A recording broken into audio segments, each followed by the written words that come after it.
श्रीनाथादिगुरुत्रयं गणपतिं पीठत्रयं भैरवं सिद्धौघं वटुकत्रयं पदयुगं दूतीक्रमं मण्डलम् वीरान्द्वयष्टचतुष्कषष्टिनवकं वीरावली पंचकम् श्रीमन्मालिनी मंत्रराजसहितं वंदे गुरुर्मंडलम्। नारायण।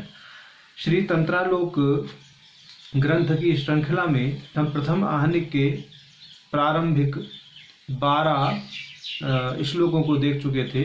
अब क्रमशः आगे के श्लोकों को देखते हैं। 13वां श्लोक है जयता जगतुद्धृति क्षमोऽसौ भगवत्या सह शंभुनाथ एकः यदुदीरित शासनशाम्भुर्मे प्रकटोऽयं गहनोऽयं शास्त्र मार्गः। जो पिछले श्लोक हमने देखे, जो पिछली कारिकाएं देखी, वहाँ यह बताया था कि अभिनव गुप्त जी ने 12वीं कारिका में अपने तंत्र मार्ग के गुरुओं को और अपने पिता देव को उन्होंने प्रणाम किया था। माने 10, 11, 12 जो कारिकाएं थी उनमें उन्होंने इस तरह से प्रणाम अपने गुरु को और अपने पिता को किया। तदंतर वो अब आगे अपने कुल प्रक्रिया वाले गुरु को प्रणाम करते हैं। तो इनके कुल प्रक्रिया वाले जो गुरु हैं वो शंभुनाथ हैं। कहते हैं भगवत्या सह शंभुनाथ एकः। कह रहे हैं कि जयता जगत उद्धृति क्षमोऽसौ, कि जगत का उद्धार करने में जो समर्थ हैं। भगवत्या सह शंभुनाथ एकः, भगवती के साथ शोभायमान आदरणीय शंभुनाथ। भगवती के साथ कहने का एक विशेष यहाँ उद्देश्य है, अभी उसको स्पष्ट करेंगे। आगे कहते हैं कि यद उदीरित शासनाम शुभिर में, कि जिनके द्वारा कहे गए उपदेश की किरणों से अत्यंत गहन भी, माने जो गहन शास्त्र हैं उनके लिए कह रहे हैं प्रकटोऽयं गहनोऽयं शास्त्र मार्गः, कि जो गहन से गहन शास्त्र हैं वह भी सरलता से आलोकित हो गए हैं। माने उनके गुरुदेव की कृपा से अभिनव गुप्त जी को गहन से गहन शास्त्रों का भी मर्म पता लग गया है, ऐसा वो यहाँ पर कह रहे हैं। और इस कारिका में वह अपने कुल प्रक्रिया मार्ग वाले जो उनके गुरु शंभुनाथ जी हैं, यहाँ पर उनका परामर्श वह करा रहे हैं। अब यहाँ एक वाक्य आया भगवत्या सह शंभुनाथ एकः। यहाँ भगवत्या सह ऐसा पद प्रयोग करने की आवश्यकता क्या थी? तो यह समझना चाहिए, प्राय जो कुल प्रक्रिया होती है उसके लिए कह रहे हैं कि कुल प्रक्रियायाम ही दूती मंत्रेण क्वचित अपि कर्मणि नाधिकारः, कि जो कुल प्रक्रिया है उस प्रक्रिया में दूती के बिना किसी भी कर्म में अधिकार नहीं होता। इसलिए जो दूती है उसका साहचर्य कहा जाता है कुल प्रक्रिया में। जैसे जो भी लोग या साधक कुल प्रक्रिया में दीक्षित हैं, उन सभी को अपनी भगवती यानी अपनी जो शक्ति है, जिस शक्ति के माध्यम से वह साधना कर रहे हैं, जिस इच्छा शक्ति, जिस ज्ञान शक्ति, जिस क्रिया शक्ति का आलंबन लेकर के वह साधना कर रहे हैं, वह इच्छा ज्ञान क्रिया का जो परापर्त्रिक है वही उनकी दूती होती है। तो यह वही भगवती नाम से जानी जाती है साधक के प्रति। माने एक है साध्य भगवती जिसकी हम आराधना कर रहे हैं। अब हमारे जो कुल की अधिष्ठात्री देवी हैं, जैसे हमारी कुल की अधिष्ठात्री देवी श्री माता हैं, ठीक, भगवती श्री हैं। परंतु जिस समय हम पूजा करते हैं या हम कोई आराधना करते हैं, तो जो हमारा परापर त्रिक है, माने साधक की जो अपनी इच्छा ज्ञान और क्रिया शक्ति का जो त्रिक है, वह त्रिक ही उसकी दूती के रूप में उसके साथ सदैव रहता है, उसका साहचर्य है। इस दूती के बिना वह किसी भी कर्म को करने में अधिकृत नहीं है। तो उस दृष्टि से यहाँ पर भगवत्या सह शंभुनाथ एकः।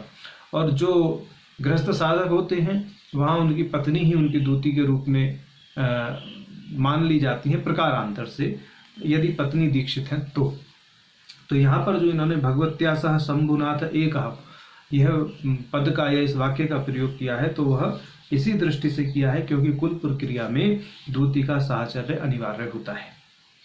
अब आगे ये 14वीं कारिका में प्रवृत्त होते हैं अभिनव गुप्ता जी। अब वो कहते हैं कि संति पद्यतयश्चित्रः स्रोतो भेदेषु भूयसा अनुत्तर षडर्थक्रमे तु एकापि नेक्ष्यते।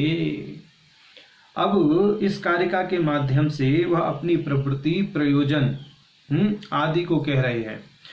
जो ग्रंथकार हैं वह ग्रंथ रचना के उद्देश्य की प्रतिज्ञा को, जो ग्रंथकार हैं ग्रंथ की रचना की प्रतिज्ञा कर रहे हैं। क्या किस लिए कर रहे हैं उसको बता रहे हैं कि संति पद्धतश्चित्रा की बहुत सारी पद्धतियां हैं, बहुत सारी चित्त विचित्र पद्धतियां हैं, बहुत सारी ज्ञान की धाराएं हैं, बहुत सारे मुक्ति के मार्ग बताए गए हैं। स्रोत भेदेषु भूयसा, और उनके स्रोत भी भिन्न भिन्न हैं, वैदिक भी हैं, तांत्रिक भी हैं, आगमिक भी हैं, ये सब हैं। अनुत्तर षडार्थ क्रमे तू, ये जो अनुत्तर षडार्थ यानी त्रिक क्रम है, षडार्थ क्रम है, इस क्रम के लिए तो एक भी उत्कृष्ट प्रतीत नहीं होती। माने जो सर्वोत्कृष्ट मार्ग है मुक्ति प्राप्ति का, अभिनव गुप्त जी इस मार्ग को सर्वोत्कृष्ट कहेंगे, आगे ख्यापित भी करेंगे। विवेककार जी यानी तंत्रालोक विवेककार इस पर पूरा शास्त्रार्थ करते हुए अभी आगे भाष्य करेंगे, उसका हम संक्षेप में यहाँ पर विवरण पूरा देंगे कि ये त्रिक शास्त्र को यानी षडर्ध शास्त्र को सर्वोच्च क्यों कह रहे हैं। तो कह रहे हैं कि इतनी सारी पद्धतियां होते हुए भी, वैदिक पद्धतियां, तांत्रिक पद्धतियां और भिन्न भिन्न प्रकार के दर्शन जब तक उद्भूत हो चुके थे, जब इन्होंने ये शास्त्र लिखा है, वह चाहे वैदिक दर्शन हो यानी वैदिक 6 के 6 दर्शन हो, न्याय, वैशेषिक, सांख्य, योग, वेदांत, मीमांसा आदि, और इसके अतिरिक्त आपके बौद्ध दर्शन, जैन दर्शन आदि आदि कितने ही दर्शन क्यों ना हो, बोले कि इन सभी दर्शनों को एक तरफ रखिए, ठीक, ये तो अपने अपने अनुसार अपने अपने गंतव्य का, अपने अपने परम उद्देश्य का जो है बखान कर रहे हैं, परंतु इनसे जो त्रिक दर्शन है उनकी अभिपूर्ति नहीं होती है, क्योंकि त्रिक दर्शन सम्मत जो बातें कही गई हैं वह कहीं पर भी इन दर्शनों में नहीं मिलती जो वैदिक दर्शन है, बौद्ध दर्शन, जैन दर्शन आदि हैं। तो हमें अपनी तरह से जो प्रक्रिया बतानी है उसको बताने के उद्देश्य से हम अब इस ग्रंथ का जो है सूत्रपात करते हैं, ऐसा यहाँ पर ही कह रहे हैं। तो कह रहे हैं हमें ऐसी कोई भी प्रक्रिया, ऐसी कोई भी पद्धति उत्कृष्ट प्रतीत नहीं होती जो त्रिक कर्म के विषय में क्या की जाए, विनियुक्त की जा सके।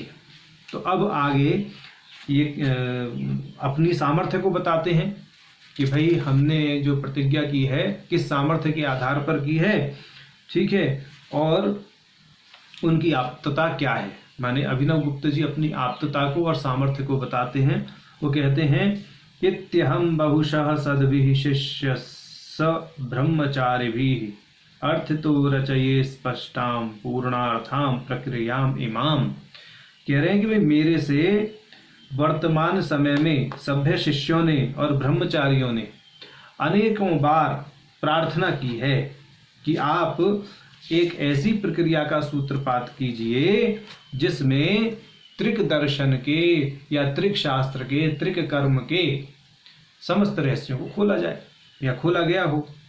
तो कह रहे हैं कि मैं उन्हीं के आग्रह पर जो है परिपूर्ण अर्थ वाली इस प्रक्रिया की रचना कर रहा हूं। अर्थ तो रचये स्पष्टाम पूर्णार्थाम प्रक्रियामिमाम, ऐसा ही कह रहे हैं। अब ये आगे कहते हैं कि उनको यह सामर्थ्य कहाँ से मिली है। अब उस सामर्थ्य का बखान करते हैं। अपनी आप्तता का बखान तो कर दिया, क्योंकि उनसे भिन्न भिन्न प्रकार के उनके सद शिष्यों ने और भिन्न भिन्न प्रकार के ज्ञानियों ने, ब्रह्मचारियों ने उनसे इस चीज के लिए प्रार्थना की है कि आप त्रिक शास्त्र के रहस्य को खोलने वाली एक प्रक्रिया की रचना करें, एक ऐसे ग्रंथ की रचना करें कि जो समस्त प्रकार की प्रक्रियाओं का उद्भासक हो, तांत्रिक प्रक्रियाओं का, त्रिक शास्त्र की प्रक्रियाओं का उद्भासक हो।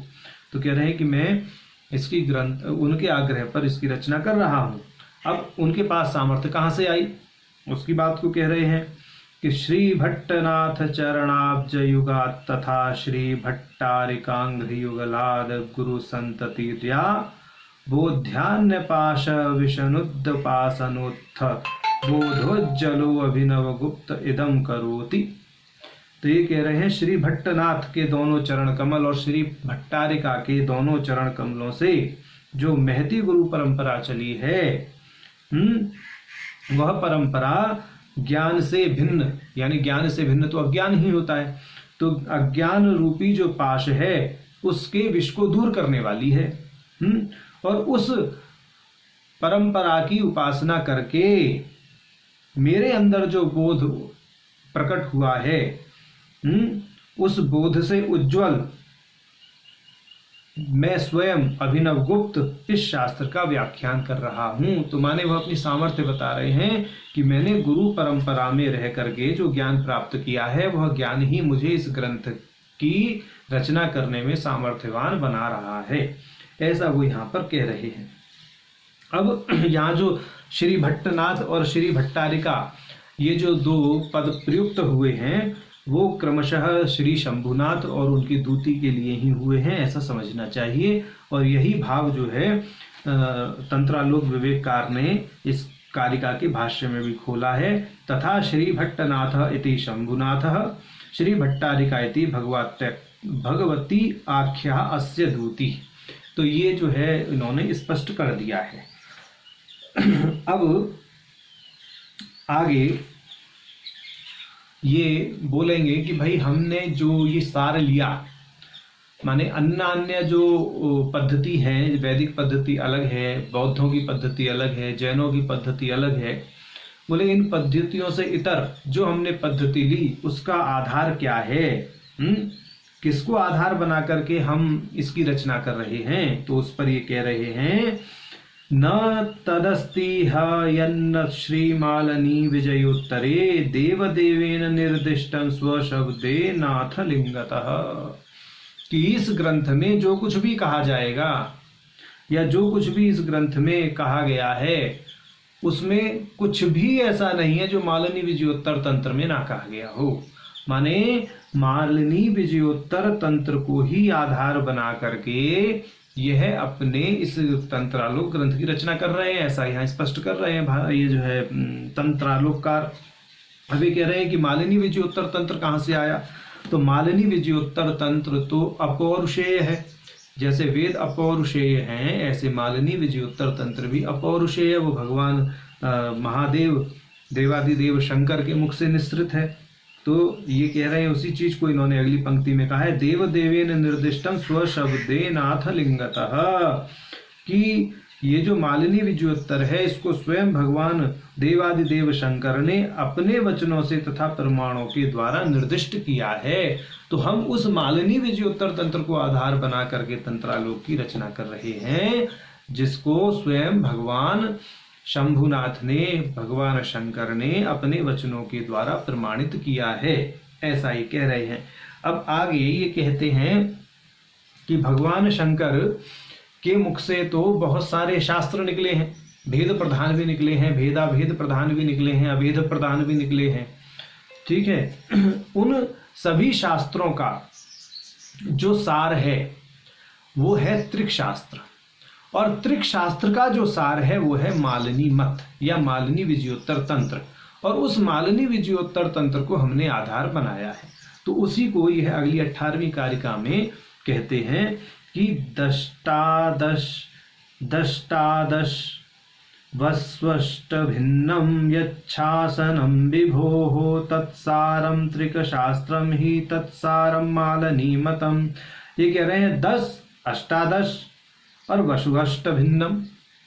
तो ये कह रहे हैं 10 माने 10 जो हमारे तंत्र हैं भेद प्रधान, अष्टादश का अर्थ हो गया जो 18 तंत्र भेदाभेद प्रधान है। अभी कहते हैं वसुअष्ट, 8 वसु और फिर अष्ट यानी 8 64। तो जो 64 तंत्र हैं वो अभेद प्रधान हैं। बोल इन सभी तंत्रों का माने भगवान शंकर के भिन्न भिन्न मुखों से, जो 5 मुख हैं उन 5 मुखों से जो भिन्न भिन्न तंत्र निकले हैं, भेद प्रधान 10, भेदा भेद प्रधान 18 और अभेद प्रधान 64, ये जो तंत्र निकले हैं उन सब का सार त्रिक शास्त्र है। और उस त्रिक शास्त्र का जो सार है वो मालिनी विजयोत्तर तंत्र का सिद्धांत है, ऐसा ये कह रहे हैं। अब इस पर जो भाष्यकार हैं यानी जो ये विवेककार हैं जिन्होंने तंत्रालोक विवेक टीका लिखी है, वो कुछ बातें यहाँ पर कहना चाह रहे हैं। वो ये कह रहे हैं कि भाई ये तो चलो समझ में आ गया कि भिन्न भिन्न प्रकार के शास्त्र भगवान शिव के भिन्न भिन्न मुखों से निकले हैं, 5 वक्तरों से उनके ये भेद प्रधान, भेदाभेद प्रधान, अभेद प्रधान शास्त्र निकले हैं। और इन सभी शास्त्रों का जो भी क्या कहते हैं सार है वो त्रिक शास्त्र है, ये सब चीज समझ में आती है। परंतु एक चीज यहाँ पर ये है, ये आगे कहते हैं कि एक एकम पंचवक्त्रम च वक्त्रम यस्मात् प्रगीयते दशा अष्टादश भेदस्य ततो भेदेष्व संख्यता, कि एक एक वक्त्र चूंकि 5 वक्त्र वाला कहा गया, यानी भगवान का वैसे तो 5 वक्त्र ही माना गया है जो स्वरूप है, उसमें कहते हैं कि वह फिर एक वक्त्र अब 5 वक्त्रों में विभक्त है। ठीक, तो इस दृष्टि से प्रत्येक वक्त्र के 5-5 भाग करते जाएं तो असंख्य वक्त्र हो जाएंगे, फिर तो संख्या की परिगणना करनी बड़ी मुश्किल हो जाएगी। इस प्रकार से तो जो शास्त्र है, शास्त्रों की संख्या भी अनंत हो सकती है। तो यह सिद्धांत माना जाता है कि शास्त्रों की वास्तव में कोई संख्या नहीं है, ये तो अनंत है, क्योंकि भगवान तो अनंत जो है शीर्ष वाले हैं। जैसे सहस्र शीर का पुरुषा में सहस्र उपलक्षण मात्र है, जैसे तो सहस्र का अर्थ यहाँ अनंत ही होता है। तो उसी दृष्टि से कह रहे हैं कि एक एकम पंचवक्त्रम च वक्त्रम यस्मात् प्रगीयते दशाष्टादश भेदस्य ततो भेदेषु असंख्यता। तो ये तो बहुत असंख्य हैं। तो कह रहे हैं कि जैसे भाई फूलों में गंध होती है, तिल में तेल होता है, जीव में देह है, जल में रस है, उसी प्रकार शास्त्रों में कुल शास्त्र अंततः प्रतिष्ठित है। और ये जो शास्त्रों की अनंतता है, इस अनंतता में जाकर के सर्वोच्च स्थान पर कुल शास्त्र प्रतिष्ठित हैं। यानी जो तंत्र प्रक्रिया और कुल प्रक्रिया हैं, उसमें जो कुल कौलिक शास्त्र हैं वह बहुत ही ज्यादा उच्च कोटि के शास्त्र माने जाते हैं। और वही शास्त्र प्राय मुक्ति देने में समर्थ माने गए हैं, ऐसा कहा गया है। इस पर प्रमाण देते हैं भाष्यकार जी, वो कहते हैं तंत्रम यज्ञे रुद्र शिव भैरवाख्यामिदं त्रिधा वस्तुतः ही त्रिधा एवं इयं ज्ञान सत्ता विजृंभते भेदेन भेदाभेदेन तथा अभेदेन भागिना पुष्पे गंधस्तिले तैलम देहे जीवो जले रसः यथा तथैव शास्त्राणाम कुलमन्तः प्रतिष्ठितम। तो जो कुल है, कुल शास्त्र है, यही अंत में प्रतिष्ठित हैं और यही वास्तव में क्या है, मुक्ति प्रदान करने वाले शास्त्र कहे गए हैं, ऐसा कह रहे हैं। कहते हैं कि इस तरह का जो वचन प्राय लोग कहते हैं, अब ये जो भाष्यकार जी हैं ये स्वयं शास्त्रार्थ प्रस्तुत कर रहे हैं अपने भाष्य में, कह रहे हैं इस तरह का जो ये वचन कहते हैं कि भाई उद्धार मात्र कुल शास्त्र से ही हो सकता है, अन्य शास्त्रों से नहीं होता है। इन्होंने कहा कि इत्यादि युक्तया परम अद्वयामृत परिप्लावितम विदधात अन्यथा ही अस्य पर पद प्राप्ति निमित्तत्वं न स्यात्, कि अन्यों से परम पद की प्राप्ति नहीं हो सकती, सिर्फ कुल प्रक्रिया के ग्रंथों से या शास्त्रों के अनुशीलन से जो ज्ञान प्राप्त होता है, कुल प्रक्रिया सम्मत जो मोक्ष की प्राप्ति है, जो परम अवस्था की प्राप्ति है, वही वास्तव में मोक्ष है। अन्यों से ऐसी प्राप्ति संभव नहीं है। तो ये कह रहे हैं कि भाई इस विषय में ये जो आप कह रहे हैं कि ननु एवं विधाम श्रुते न काचित उपलभ्यंत इति किम प्रमाणम, कह रहे हैं कि इस विषय में तो कोई श्रुति प्राप्त होती नहीं है। आप किस आधार पर कह रहे हैं, प्रमाण क्या है इस चीज का कि मात्र कुल प्रक्रिया के ग्रंथों से या कुल प्रक्रिया सम्मत ज्ञान की प्राप्ति से ही मुक्ति प्राप्त होगी, अन्य किसी मार्ग से मुक्ति प्राप्त होना संभव नहीं है। तो ये कह रहे हैं ननु अत्र उक्तम एव अनेन गुरु पारंपर्य लक्षणम प्रमाणम, कह रहे हैं कि यहाँ तो हमारी गुरु परंपरा ही प्रमाण है। गुरु के द्वारा कहा गया वाक्य ही प्रमाण है। अब इस पर ही आगे बड़ा लंबा चौड़ा शास्त्रार्थ चलाएंगे। यहाँ एक पंक्ति में हम उसका सार बता देते हैं कि जो शब्द प्रमाण है वो दो प्रकार से माना गया है। वेद आदि के वचन जिनको श्रुति कहते हैं, और दूसरा आप्त वाक्य। आप्त वाक्य माने जो ज्ञानी पुरुष हैं, जो अनुभवी पुरुष हैं, जिनको अनुभव हुए हैं, जिन्होंने साक्षात ज्ञान के प्रकाश से अपने आप को आपलिप्त किया है, ऐसे लोगों के वचन प्रमाण होते हैं, शब्द प्रमाण के अंतर्गत आते हैं। तो यह यहाँ पर इसी चीज को बता रहे हैं जयरथ जी, यानी जो भाष्य कर रहे हैं तंत्रालोक का, कि जो गुरु परंपरा में गुरु देव के द्वारा जो वाक्य कहा गया है हमारे लिए तो वही प्रमाण है। यदि वह कहते हैं कि कुल प्रक्रिया से ही मोक्ष की प्राप्ति है, परम पद की प्राप्ति है, परमामृत की प्राप्ति है, तो वह वाक्य अखंड है, वैसे ही माना जाएगा। आप किसी श्रुति को ढूंढते रहिए, आपको मेरे को श्रुति मिले ना मिले, हमारे लिए तो यही श्रुति है, ऐसा इनके कहने का भाव है। अब ये कहते हैं तो ये जो आगम है ये बन कैसे जाता है, माने आपने अपने गुरु के वाक्य को आगम की कोटि में, श्रुति की कोटि में कैसे रख लिया। तो अभी उसमें प्रमाण देंगे। ये कहेंगे कि यदि आपने किसी व्यक्ति विशेष के कहे हुए वाक्य को मान लिया है तो यह तो पुरुष बुद्धि का सामर्थ्य ही कहा जाएगा, श्रुति सामर्थ्य तो नहीं कहा जाएगा। तो ये कहेंगे कि ऐसा मत समझिए, इस बात को ऐसे नहीं समझना चाहिए। क्या कह रहे हैं कि ननु यदेवात्र पुं बुद्धि प्रभत्वं चोद्यम तदेव उत्तरीकृतम इत्यपूर्वम इदं पांडित्यम तेनागमः कश्चन संवादनीयो येनेतत् समाहितं स्यात् न एतत् अभिगीतेव हि प्रसिद्धिरागमः इत्युच्यते। यदुक्तं प्रसिद्धिरागमो लोके युक्तिमानथ वेतरः विद्यायामपि अविद्यायां प्रमाणम् अविकानतः प्रसिद्धिरवगीता ही सत्या वागेश्वरी मता तथा यत्र यथा सिद्धम तद्ग्रहायम विशंकितैः। तो ये कह रहे हैं कि जो लोक में प्रसिद्ध हो जाए वही आगम होता है।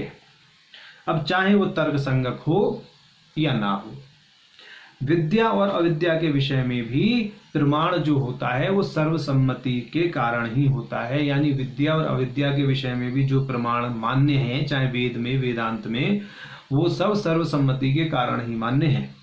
क्योंकि किसी बात को लेकर के जब सर्वसम्मति होती है तभी वह प्रमाण के रूप में स्वीकार की जाती है। ठीक। अब और ये कह रहे हैं कि प्रसिद्धिरवगीता ही सत्या वागेश्वरी मता। यदि प्रसिद्धि सर्वसम्मत है तो वह ईश्वर की वाणी मानी जाती है। बहुत सुंदर बात उन्होंने कही है, प्रसिद्धिरवगीता ही सत्या वागेश्वरी मता। तो जो प्रसिद्धि है माने अगर कोई तर्क संगत बात है वह भी प्रसिद्ध है, और अगर वह प्रसिद्ध नहीं भी है, माने ये नहीं कि बिल्कुल उल जलूल कुतर्क की बात नहीं है, तो उनको भी ईश्वर की वाणी ही माननी चाहिए। वेद वेदांत में कहे गए जो सिद्धांत हैं, वेद की जो श्रुतियां हैं वह प्राय प्रसिद्ध हैं, ठीक है, तो उनको ईश्वर की वाणी मान लेना चाहिए। ठीक है। और दूसरी दृष्टि से चूंकि सर्वसम्मत हो, जैसे तांत्रिक धारा, आगमिक धारा में चूंकि गोपनीय बातें ज्यादा हैं, और उस तंत्र धारा के जो आचार्य हैं, यदि वह सभी आचार्य गुप्त रखते हुए भी किसी बात को सर्वसम्मति देते हैं तो उसको भी ईश्वर की वाणी मानना चाहिए। इस दृष्टि से हम कह रहे हैं कि इतने सारे शास्त्रों के होते हुए भी जो कुल मार्ग है वह सर्वश्रेष्ठ है। कुल मार्ग के जो है अनुष्ठान से, कुल मार्ग के या कुल शास्त्र के अध्ययन से प्राप्त ज्ञान से ही मुक्ति संभव है, अन्यत्र से मुक्ति संभव नहीं है, ऐसा कहते हैं। इसलिए ये कह रहे हैं कि तथा यत्र यथा सिद्धम तद्ग्राह्यम अवशंकितैः। इसलिए जो जहाँ जिस प्रकार प्रसिद्ध है, माने जो भी प्रमाण के रूप में जो भी उक्ति प्रसिद्ध है या कोई प्रचलित विधा प्रसिद्ध है, तांत्रिक दृष्टि से, कुल प्रक्रिया की दृष्टि से उसे निशंक होकर मान लेना चाहिए। उसमें ज्यादा वाद विवाद नहीं करना चाहिए, उसमें ज्यादा तर्क कुतर्क नहीं करना चाहिए। तभी गति हो सकती है, अन्यथा मूढ़ होकर के बैठे रहिए, प्राप्ति तो क्या होनी है। अब इसमें ये आगे कह रहे हैं, तेन यथा मन्वादि स्मृत्यौ उत्सन्न शाखा मूलत्वात् अष्टकादि यागानां मूलभूता श्रुतिः कल्पयते तथा इहापि गेयम्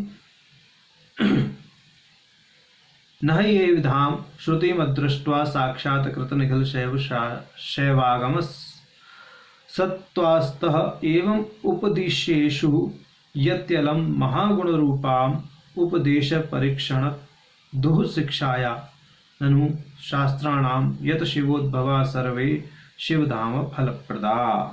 अब ये कह रहे हैं कि भाई जो आप ये प्रमाण की बात कर रहे हैं उसमें तो ये समझिए आप कि मनु आदि जो स्मृतियां हैं उसमें अष्टकाद याग आदि जो शाखा ग्रंथ हैं वह उच्छिन्न है। उनके उच्छिन्न होने पर भी उनकी श्रुति मूलकता की कल्पना तो की ही जाती है। वैसे ही यहाँ भी समझ लेना चाहिए कुल प्रक्रिया से संबंध करके जो समस्त शैव आगम का साक्षात्कार करने वाले लोग हैं वो बिना इस प्रकार की श्रुति को देखे ऐसा उपदेश नहीं करेंगे। माने उनको यह श्रुति अपनी गुरु परंपरा से तो प्राप्त है ही, चाहे भले ही किसी आप वेदादि शास्त्र में ना देखें, परंतु उन्हें अपनी गुरु परंपरा से तो प्राप्त है। और यदि उन्हें अपनी गुरु परंपरा से प्राप्त नहीं होती, जो शैव आगमों का साक्षात्कार करने वाले सिद्ध लोग हैं वो ऐसी बात कहते ही नहीं। सिद्धों की वाणी है, उन्हें अपने अनुभव से प्राप्त है, अपनी गुरु परंपरा से प्राप्त है, तो उस आप्त वाणी पर विश्वास करना चाहिए, ऐसा ये कह रहे हैं। तो और आगे ये भी कह दिया है कि जो महागुरु हैं उनके उपदेश परीक्षण नहीं करने चाहिए, माने उनके उपदेशों पर बिल्कुल विश्वास कर लेना चाहिए, ऐसा ये कह रहे हैं।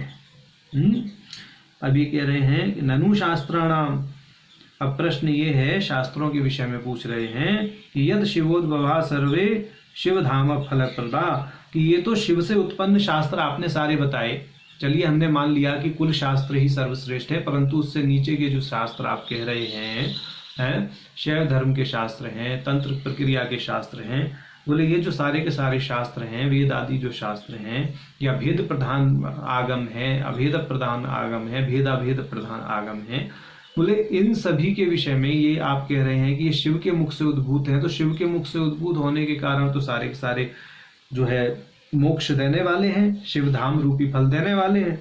तो ऐसी उक्ति होने के कारण इनमें फल चौर्य तो नहीं है, तो फिर इनमें भिन्नता आई क्यों? तो कैसे हैं कि इत्युक्ति एकत्व नियामक कारण फलयोः ऐक्यमस्ति इह किम निबंधनमेषामेव नानात्वोक्तम्। तो ये कह रहे हैं तो उनमें शास्त्रों की अनेकता किस कारण से हो गई जब फल एक है तो कहते हैं सत्यम, आपका वचन सत्य है। अब सुनिए इस विषय पर हम कहते हैं किंतु अनुग्रहाय से भेदादेशाम नानात्वं कल्पितम, कि चूंकि साधकों में भेद है, साधकों की बुद्धि में भेद है, वहाँ इंडिविजुअल डिफरेंसेस हैं, कोई भेद प्रधान समझ सकता है, कोई अभेद प्रधान समझ सकता है, कोई भेदाभेद प्रधान समझ सकता है, तो अनुग्राह्य जनों में पात्रता का भेद होने के कारण शास्त्र के अनेकत्व की यहाँ कल्पना की गई है, ऐसा मानना चाहिए। अभी आगे कहेंगे कि यदि ऐसा है, कल्पना की गई है, मानते हैं कल्पना की गई है और पाठकों का भेद है, अनुग्राहकों का भेद है, तो फिर ये कहिए ननु यद एव तत्, यदि ऐसा है तो वेदादिभ्य परम शैवम शैवात् वामम च दक्षिणम दक्षिणाच्च परम कौलम कौलात् परतरम नहीं। तो ऐसा क्यों कहते हैं आप फिर कि वेद आदि से बढ़कर शैव शास्त्र है, शैव से बढ़कर वामाचार के शास्त्र हैं, वामाचार से बढ़कर दक्षिणाचार के शास्त्र हैं, दक्षिणाचार से बढ़कर के कौल मार्ग के शास्त्र हैं, और कौल से बढ़कर कोई दूसरा नहीं है। फिर ऐसा आप क्यों कहते हैं? तो ये कहेंगे कि इसको कहने का कारण हमारा ये है कि इनमें द्वारद्वारी भाव का संबंध है। उत्कृष्टता तो कौल की मान ही रहे हैं, कह रहे इत्यादि नाम युक्तम येषाम यथा यथम उत्कृष्टत्वम युक्तम न स्यात् न एतत् द्वारद्वारि भावेन येषाम् उपाय उपाये भावस्य उक्तत्वात्। बहुत सुंदर बात ये कह रहे हैं कि आपने ये जो शंका या ये जो तर्क प्रस्तुत किया है ये बहुत उचित है, परंतु उनका जो यह क्रमिक उत्कृष्टत्व है ये इस प्रकार से कहा गया है या इस दृष्टि से कहा गया है कि उनमें द्वार द्वारी भाव संबंध है, उनमें उपाय उपेय भाव का संबंध है। इसलिए परम अद्वय के उपदेश का जो प्रतिपादक शास्त्र है वह शिव समावेश करा सकता है, और वह जो शास्त्र है वह कुल प्रक्रिया का ही शास्त्र है, कौलों का ही शास्त्र है, ऐसा समझना चाहिए। तो ये कहते हैं इसीलिए प्रमाण में कहा भी जाता है वेदात् शैवम ततो वामम ततो दक्षम ततः कुलम ततो मतम ततश्चापि त्रिकम सर्वोत्तमम परम। बोले इससे भी ऊपर है, कौल से भी ऊपर की बात कीजिए। बोले अब आप हमारा मुंह खुलवा ही रहे हैं तो सुनिए। अब तक तो हम कह ही रहे थे कि कौल से ऊपर ही एक शास्त्र है, कौल ही सर्वोपरि है, परंतु अब आप और भी, अब हम जब गोपनीय बातों को खोल ही रहे हैं तो खोल देते हैं। तो कौल शास्त्र से ऊपर भी त्रिक शास्त्र है। वेदात् शैवम ततो वामम ततो दक्षम ततः कुलम ततो मतम ततश्चापि त्रिकम सर्वोत्तमम परम। कि वेद की अपेक्षा शैव, शैव की अपेक्षा वाम, वाम की अपेक्षा दक्षिण, दक्षिण की अपेक्षा कुल, और कुल की अपेक्षा त्रिक शास्त्र पढ़कर है, और त्रिक शास्त्र तो सर्वोत्तम माना गया है। और कहते हैं कि आगे कहा भी गया है शास्त्रों में, क्या कहा गया है, माने जो दक्षिणाचार या वामाचार के या कौलाचार के या तांत्राचार के जो शास्त्र हैं उनसे संबंधित आचार्यों ने, यानी उन शास्त्रों की जो रचयिता हैं, उन शास्त्रों के जो मर्मज्ञ आचार्य हैं, वह किस बात को पोषण देते हैं, वो बोल रहे हैं वाम मार्गाभिषिक्तो विदेशिकः परतत्त्वित् संस्कार्यो भैरवे सोपि कुले कौले त्रिकेपि सः। कि वाम मार्ग में दीक्षित होकर के भी जो पर तत्ववेत्ता आचार्य है उसके लिए भैरव शास्त्र में प्रवेश आवश्यक होता है। और जो भैरव शास्त्र में दीक्षित है, भैरव का मतलब यहाँ पर है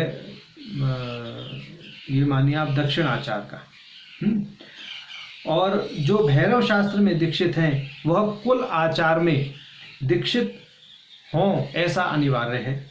और कौलाचार्य अंततः त्रिक शास्त्र में प्रवेश के लिए अवश्य संस्कार्य हैं, माने उनको अवश्य ही त्रिक शास्त्र में प्रवेश करना चाहिए। तो ये इन्होंने पूरा क्रम बता दिया। तो वेद से उत्कृष्ट शैव, शैव से उत्कृष्ट वाम, वाम से उत्कृष्ट दक्षिण मार्ग या भैरव मार्ग, दक्षिण से उत्कृष्ट कुल मार्ग, कुल से उत्कृष्ट त्रिक मार्ग। तो इस दृष्टि से इन्होंने यहाँ पर यह बात कही है। अब आगे ये कह रहे हैं कि ये जो वचन हमने कहा वाम मार्गाभिषिक्तोपि देशिकः परतत्त्ववित् संस्कार्यो भैरवेशोपि कुले कौले त्रिकेपि सः, कि ये जो है निशाचर, श्री निशाचर ग्रंथ नाम का एक ग्रंथ है, कि उस ग्रंथ का वचन है। और वहां यह कहा गया है कि जो तंत्र, जो निशाचर है, मुख्यतः 3 खंडों में है। कहने का अर्थ ये है निशाचर शास्त्र, सिद्धा खंड, नामक खंड और मालिनी खंड। तो कहने का तात्पर्य ये है कि जो निशाचर शास्त्र का सिद्धा खंड है वो क्रिया प्रधान है, नामक खंड ज्ञान प्रधान है, और जो मालिनी तंत्र है उसमें ज्ञान और क्रिया दोनों की प्रधानता है। तो ये कह रहे हैं कि इस दृष्टि से जो मालिनी तंत्र है उस मालिनी तंत्र का ही आश्रय लेकर के हम चल रहे हैं। और जो भिन्न भिन्न प्रकार के शास्त्रों की बात कही गई है कि भेद प्रधान जो है 10 शास्त्र, भेदाभेद प्रधान 18 शास्त्र और अभेद प्रधान 64 शास्त्र, इनका सार त्रिक शास्त्र, त्रिक शास्त्र का सार मालिनी मत, और मालिनी मत के आधार पर हम बना रहे हैं तंत्रालोक। तो कुल मिलाकर के ये है कि ये जो जितने भी ग्रंथ भगवान के मुख से निकले हैं, 64 आगम, 18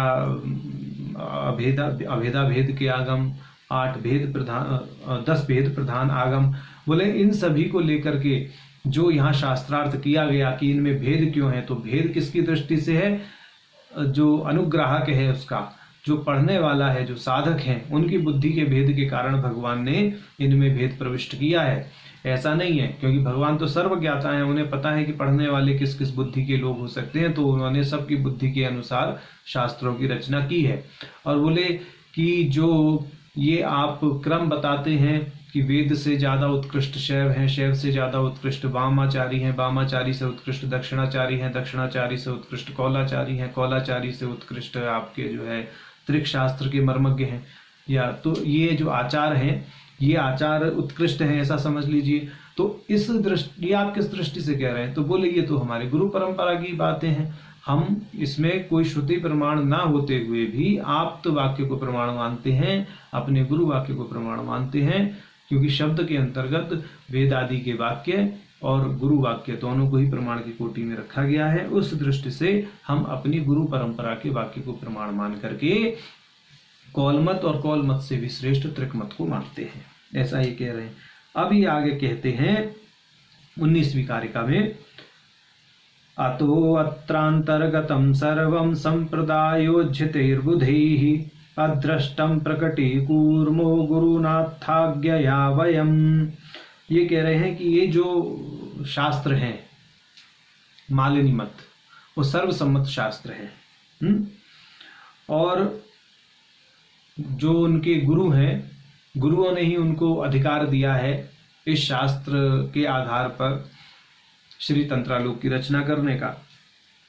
तो उसी बात को, उसी के आधार पर ये कह रहे हैं कि संप्रदायों के द्वारा परित्यक्त और विद्वानों के द्वारा अदृष्ट, माने हमने जो मालिनी मत को आधार बना करके इस ग्रंथ की रचना की है, उस ग्रंथ की रचना के पीछे एक कारण ये भी है कि अन्य आचार्यों ने या अन्य विद्वानों ने जिस विधा को परित्यक्त कर दिया, ज्यादा उस पर ध्यान नहीं दिया, और उसको अदृष्ट सा छोड़ दिया, माने उसको देखा ही नहीं, या और ऐसे विषय जो विद्वानों ने आज तक छुए ही नहीं हैं, उन विषयों को हम गुरुनाथ की आज्ञा से इस ग्रंथ के अंतर्गत प्रकट करेंगे।